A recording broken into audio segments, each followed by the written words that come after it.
From Brunswick Zone Mesa, we're here for the title matches of today's JBT event, our Best in the West event, first major of the 2013-14 season.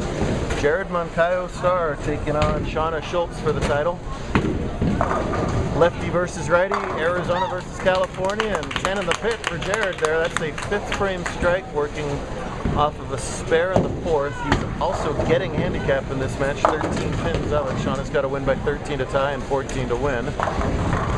He trails on the scoreboard. Actually, that strike gives him the lead on the scoreboard by 3, so 16 overall when you factor that in. Won his first career JBT title last month at Flipside. Looking to become a 2-time winner in fast fashion. Oh, wow. I guess he was just waiting for me to turn the record button on because he didn't do a whole lot in the first 4 frames, and here comes, bam, a double as soon as we turned the lights on. So good 2 frames for Moncayo, but he is playing a bowler who knows how to win in Shauna. Major Mika's on the men's PBA tour. I might as well call her Major Shauna. She's the defending TPC champion. She also has won a SoCal Invitational in the past, so looking for her 3rd major as a handicap division bowler. But off the mark on that shot. She also opened in the 5th frame, so a little bit of a struggle mid-game here for her. Said California, but it's by way of Missouri. She bowls for University of Central Missouri for college bowling. I did yours. I get Took the trip back out here to Arizona. Hope she goes back home to California for Turkey Day, not back to Missouri from here. I don't know. Very straight delivery. Nice job at the spare.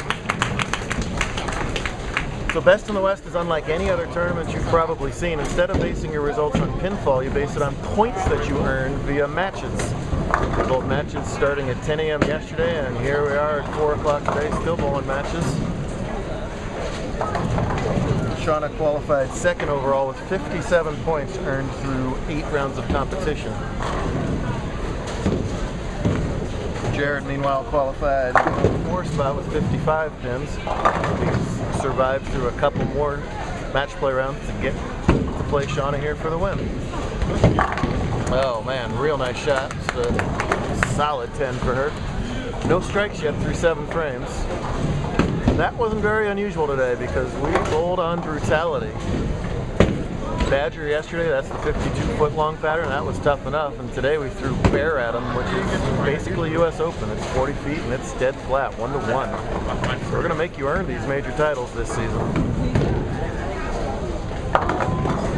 Shauna with that delivery that covers very few boards can sometimes be deadly on those tough patterns because she won't get into as much trouble as a bowler who covers a lot of boards.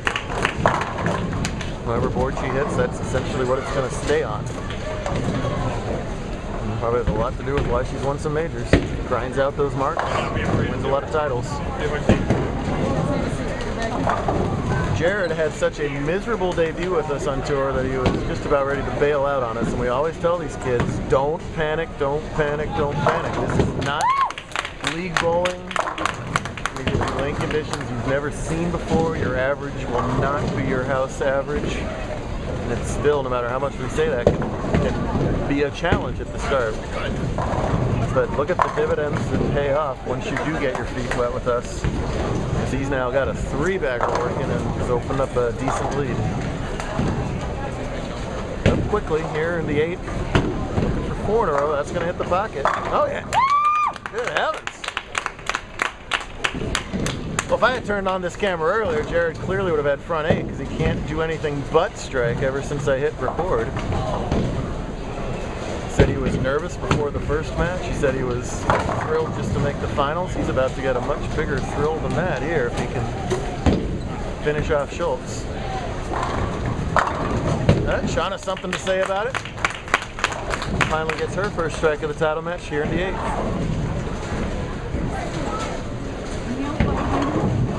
Over to our left, Scratch is bowling their semifinal match. 4 bowlers for 2 spots. Top seeds Hatchett and Canfield have joined Yamamoto and Martinez in that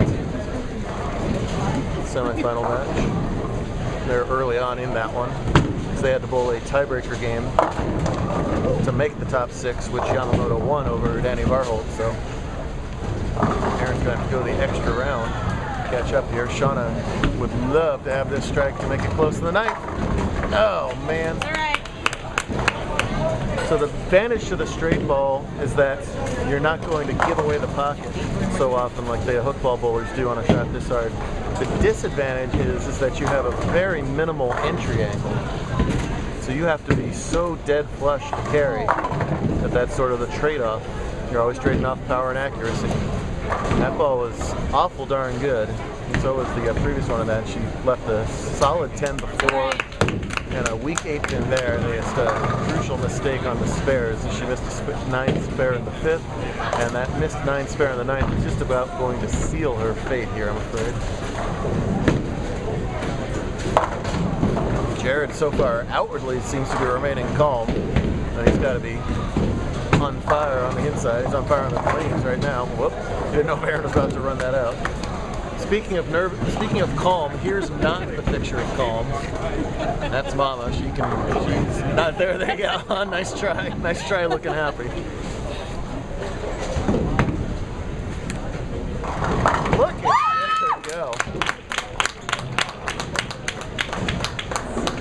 Perhaps we're watching a star being born here as Jared Starr-Moncayo is about to win Best in the West. This is going to be his second career JBT title.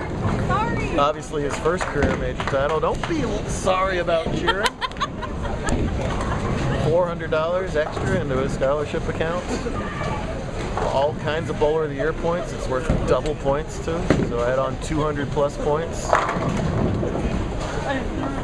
Rocking that sharp brand new JBT shirt. I'm sure that factored in. What a win for him. Get it? Oh, he misses on camera for the first time. Oh man. It's falling apart on us. With the spare, he'll be in the 200s. He's your Best in the West handicap champ. Great job. Nice hand check from Shauna. Very nice. We'll be back a little bit later with handicap, with scratch division action. Oh, time for a chop there. That's the win.